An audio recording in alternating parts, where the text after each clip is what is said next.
আজ তোমায় নিয়ে শুরু হলো নতুন জীবন, সবই লাগে যেন দুটি চোখে স্বপ্ন এখন তোমার ওই হাসিতে। এখন ঘড়িতে প্রায় 10টা বেজেই যাচ্ছে। এখন কিন্তু আমরা মামার বাড়ি থেকে এসে পৌঁছালাম। তো এই যে দেখো গড়ির সঙ্গে একটা বাটারফ্লাই, আর এইদিকে দেখো গাড়ি চালাতে শুরু করে দিয়েছে বাড়িতে এসেই দুষ্টুরা। আর আমার সোনামণি কি করছো? ফোন দেখছো? কে দিয়েছে ফোন তোমাকে? না বলেছি ফোন দেখা ভালো না? হ্যাঁ, দাদুভাই দিয়েছে। তুমি স্কুলে যাবে না?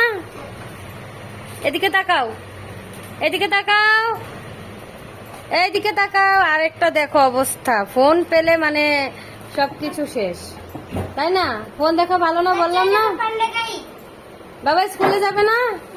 স্কুলে টাইম হয়ে গেছে তো। নিয়ে আজকে স্কুলে যাব না, কারণ অনেকটাই দেরি হয়ে গেছে। এখন স্নান করে আর কি বলতো, রান্না বান্না তো কিছু হয়নি, আমরা সবে মাত্র এসেছি এখন। আর বাবা কিন্তু আজকে অফিসে যায়নি, ছুটি নিয়েছে, কারণ আমরা বাড়িতে ছিলাম না, দোকান ছিল, তারপর একটুখানি প্রবলেম ছিল, তাই জন্য বাবা আজকে অফিস থেকে ছুটি নিয়েছে। আর এসেছি এখন মাত্র, তো রান্না বান্না কিছুই হয়নি। খাওয়া দাওয়া না করে তো স্কুলে যাওয়া যাবে না, কারণ ওর তো খিদে লেগে যাবে, পরে ওইখানে গিয়েও খুব কান্নাকাটি করবে, তাই না? তার জন্য ভাবলাম আজকে আর যাবো না, কাল থেকেই স্টার্ট করবো। কদিন খুব মিস গেছে, মানে স্কুল বন্ধ গেছে, যেতে পারিনি। একদিকে বাবার শরীরটাও ভালো ছিল না, তারপর শরীরটা একটুখানি ভালো হয়েছে, মামার বাড়িতে যেতে হলো, অনুষ্ঠান ছিল তাই জন্য।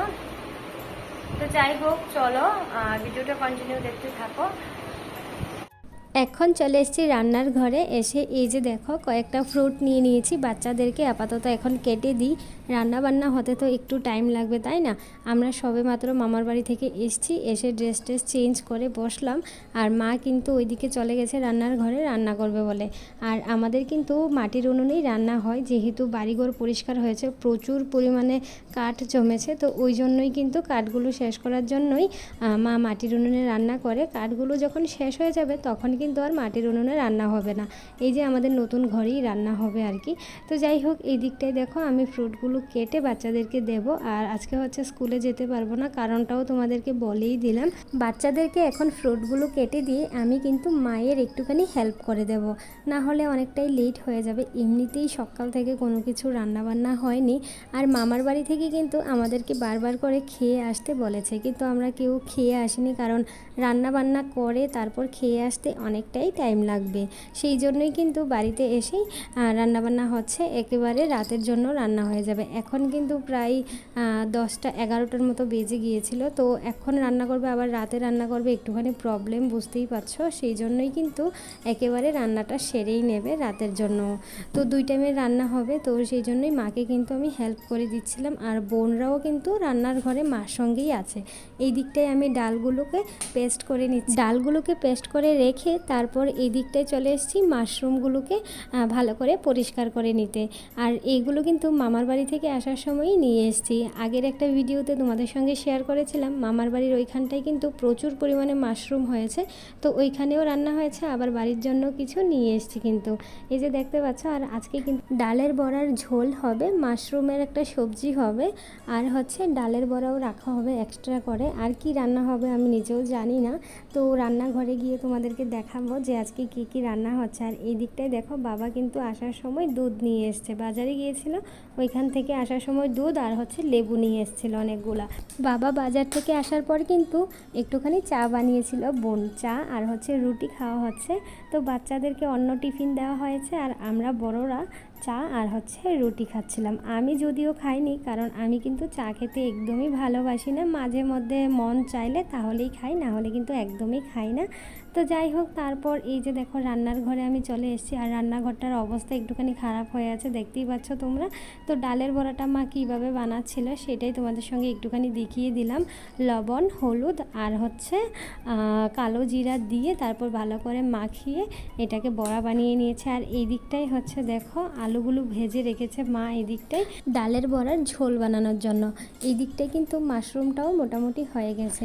এখন ডালের বড়ার ঝোলটা বানানোর জন্য মা প্রথমেই কড়াইয়ের মধ্যে একটুখানি তেল গরম করে এর মধ্যে শুকনো লঙ্কা আর হচ্ছে তেজপাতা আর পাঁচফোড়ন দিয়ে ভালো করে মশলাটাকে কষিয়ে নিয়েছে। তারপর হচ্ছে যা যা দেবে আলু ডাঁটা এইগুলো দিয়ে একটুখানি ঝোলটা ফুটে আসলে ডালের বড়াগুলো সুন্দর করে ঢেলে দিয়েছে। তারপর যা খেতে হয়েছে না, তোমাদেরকে কি বলবো, দারুণ খেতে হয়েছিল কিন্তু ডালের বড়ার ঝোলটা। এইদিকে বোন আবার একটুখানি পেঁপে আর হচ্ছে কি তেঁতুল দিয়ে মাখাচ্ছে। এটা খেতে কে কে ভালোবাসো আমাকে অবশ্যই কমেন্ট করে জানাবে। আমার তো ভীষণ পরিমাণে পছন্দ পেঁপে মাখা খেতে। আর এই দিকটায় দেখো দুপুরবেলা স্নান টান সেরে সবাই মিলে কিন্তু খেতে বসে পড়েছি। খাওয়া দাওয়া শেষ করার পর বাচ্চাদেরকে কিন্তু ঘুম পাড়িয়ে দিয়েছি। আর এই দিকটায় আমাদের 3 বোনের তো একদমই ঘুম নেই, গল্প করতে করতেই দিন কেটে যায়। তো বোন এখন এই যে আমার গলায় একটুখানি গলারটা পরিয়ে দেখছিল যে আমাকে কেমন লাগে। বোন কিন্তু এখনও পর্যন্ত একদিনও গলারটা পরে কোথাও যায়নি। এটা কিন্তু বোনেরই নেকলেস, তো গলার বলছি আর কি। তো বোনের নেকলেস বোন কিন্তু একদিনও কোথাও পরে যায়নি, আমি অনেক দিন পরে নিয়েছি। তো বোন আবারও আমাকে দিয়ে ট্রাই করছিল যে তোকে দিলে কেমন লাগে, তাহলে আমি বুঝতে পারবো যে আমাকে দিলে ভালো লাগবে কি না। সেই জন্যই কিন্তু হঠাৎ করেই এই নেকলেসটা পরে একটুখানি দেখা আর কি। এটা কিন্তু আমার না, আমার বোনের। বোন আমাকে গিফটও করেনি, এমনিতেই একটুখানি পরে দেখছিলাম আর কি। তো যাই হোক, তারপর সবাই মিলে একটুখানি মজা করছিলাম, হাসি ঠাট্টা এই নিয়েই আমাদের দিনগুলো কেটে যায় বাবার বাড়িতে আসলে আর কি। আর এই নেকলেসটার সঙ্গে এই শাড়িটা কিন্তু বেশ মানাচ্ছিল, সেই জন্যই ভাবছিলাম কোনো একদিন এই শাড়িটার সঙ্গে নেকলেসটা পরে কোথাও বেড়াতে যাব, সেই জন্যই একটুখানি ট্রাই করছিলাম আর কি। তারপর কিন্তু বিকেলবেলা একটুখানি রেস্ট করার পর আর কি বিকেলবেলা সোজা চলে এসেছি পার্লারে একটুখানি থ্রেডিং করতে, কারণ অনেক দিন হয়ে গেছে থ্রেডিং করা হচ্ছে না। আর মুখের অবস্থাটাও খারাপ হয়ে গেছে থ্রেডিং না করতে করতে। আমি কিন্তু একদমই পার্লারে এসে ফেসিয়াল করা বা অন্য যা যা থাকে আর কি পার্লারে, এইসব আমি একদমই পছন্দ করি না। আমার পিম্পল হয়ে যায়, সেই জন্যই কিন্তু আমি একদমই এইসব পছন্দ করি না, শুধুমাত্র থ্রেডিংটাই করি। কারণ এটা না করলে মুখটা আবার ভালো লাগে না, তাও কোনো ওকেশান থাকলে। খালি বাড়িতে তো প্রশ্নই ওঠে না এরকম করা। মামার বাড়ি থেকেও কিন্তু ঘুরে এসেছি থ্রেডিং না করেই। এখন বিশেষ একটা দরকার সামনে, সেই জন্যই কিন্তু থ্রেডিং করা। পরপর ভিডিওগুলো তোমরা কন্টিনিউ দেখো, খুব ভালো লাগবে তোমাদের। নতুন নতুন অনেক ব্লগ আসতে চলেছে, অবশ্যই তোমাদের ভালো লাগবে। কন্টিনিউ পরপর ভিডিওগুলো দেখতে থাকো। আর এই যে দিদিটা, আমাদের বাবার বাড়ির একদম পাশেই কিন্তু পার্লারটা, খুব সুন্দর করেছে পার্লারটা, ভীষণ ভালো। আর দিদিটাও কিন্তু অনেক ভালো, খুব সুন্দর কথাবার্তা, সুন্দর করে কথা বলে, বেশ ভালো লাগে। তোমাদের সঙ্গে কথা বলতে বলতে এই যে দেখতে পাচ্ছ আমার কিন্তু থ্রেডিং করা একদম কমপ্লিট। তারপর কিন্তু বাড়িও চলে এসেছিলাম। বাড়ি এসে এই যে এখন কাঁঠাল মুড়ি খাওয়া হবে, সেই জন্যই কিন্তু কাঁঠালের কোষগুলো বের করে নিয়েছি একটা বাটির মধ্যে। কাঁঠালটা এত পরিমাণে নরম যে আস্তে করে ধরলেও এটা একদম গালা হয়ে যাচ্ছে। তো যাই হোক, কি আর করা যাবে, এইটাই খেতে হবে। আমার কিন্তু একটু শক্ত টাইপের যে কাঁঠালগুলো হয় ওইগুলো খেতে বেশ ভালো লাগে।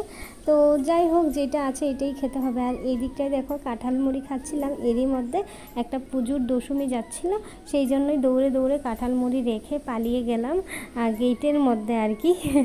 দশমী দেখতে আমার বেশ ভালো লাগে, এইসব দেখতে ছোট্টকার মতো আর কি। ছোট্টবেলাও এরকমটাই করতাম, বাড়ির সামনে দিয়ে কোনো বাজনা কিংবা কোনো পুজো গেলেই আমি একদম দৌড়ে দৌড়ে দেখতে যেতাম। ওই অভ্যাসটা এখনও পর্যন্ত আমার শেষ হয়নি বলতে পারো, এখনও সেই অভ্যাসটা রয়ে গেছে।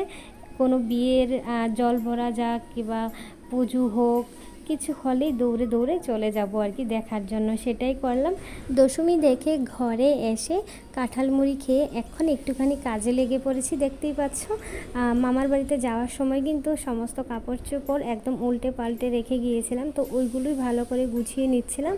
আর এইখানটায় আমার যে কসমেটিক্সের জিনিসগুলো আছে ওইগুলোও ভালো করে গুছিয়ে নিচ্ছিলাম।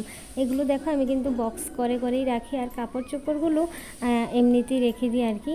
তো এই প্যাকেটের মধ্যে যে একটা ব্যাগ বের করছি এখন, এই যে দেখতে পাচ্ছ, এই ব্যাগটা কিন্তু আমাকে আমার মেজো বোন দিয়েছিল, ওরা যখন ঘুরতে গিয়েছিল ওইখান থেকে এনেছে। তো তোমাদের সঙ্গে শেয়ার করা হয়নি, তো ভাবলাম চলো এখন যেহেতু বের করেছি একটুখানি তোমাদেরকেও দেখিয়ে দিই। আর এই জিনিসপত্রগুলো কিছু কিছু জিনিস আর কি আমি নিয়ে নিয়েছি। ওই যে সাইডে একটা ব্যাগ দেখতে পাচ্ছ, ব্যাগের মধ্যে করে এগুলো হচ্ছে আমি শ্বশুরবাড়িতে যাওয়ার সময় নিয়ে যাব আর কি। তো সামনে বললাম না তোমাদেরকে একটুখানি স্পেশাল ব্লগ আসবে, তোমরা কন্টিনিউ দেখো, আশা করছি ভালো লাগবে। সেই জন্যই কিন্তু যা যা জিনিস দরকার সমস্ত কিছু আমি গুছিয়ে এখন নিয়ে যাব বাড়িতে আর কি। তো যাই হোক, আজকের এই ভিডিওটা তোমাদের সবার কেমন লাগলো অবশ্যই কিন্তু কমেন্ট করে জানাবে। দেখা হবে নতুন একটা ভিডিওর সাথে। সবাই ভালো থেকো, সুস্থ থেকো।